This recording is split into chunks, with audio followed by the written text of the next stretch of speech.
মঙ্গলবার সকাল 10:30টার দিকে রামিসাকে স্কুলে পাঠানোর জন্য খুঁজে পাচ্ছিলেন না মা। পরে ভবনের 3য় তলায় পাশের ফ্ল্যাটের সামনে দেখা যায় রামিসার একটি স্যান্ডেল। এরপর পুরো ভবনের কোথাও খুঁজে না পেয়ে পাশের ফ্ল্যাটের দরজায় ধাক্কাধাক্কি করেন রামিসার মা ও প্রতিবেশীরা, কিন্তু কোথাও সাড়া না মেলায় দরজা ভেঙে পাওয়া যায় রামিসার মাথাবিহীন মরদেহ।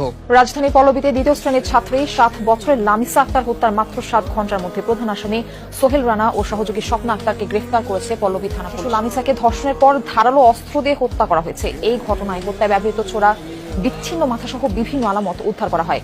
পুলিশ জানিয়েছে ঘটনার প্রকৃত কারণ উদ্ঘাটন ও জড়িতদের বিরুদ্ধে আইনগত ব্যবস্থা নিতে তদন্ত অব্যাহত রয়েছে। আমি কিছুই চাই না, আমি বিচার আপনারা করতে পারবেন না।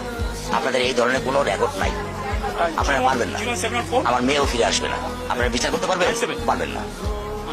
আপনারা কোনো এক্সাম্পল দাঁড়া করতে পারবেন? পারবেন না। আমার থেকে স্টেপ নেবেন, স্টেপে লিখে নেবেন? পারবেন না। আপনারা পারবেন না। এটা বড় যুবক 15 দিন, এরপর আরেকটা বড় কোনো ঘটনা করবে, এটা ধরে চলে যাবে। শেষ শেষ। এটা আমি দেখতেছি আমার বয়স 55, আমার বয়স 55।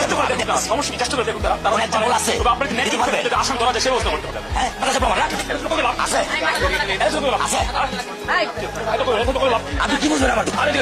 আপনি আমার দুঃখ কি বুঝবেন? কিসের ডায়লগ মারেন আপনি আমার কাছে? ডায়লগ মারেন আপনি আমার দুঃখ বুঝেন?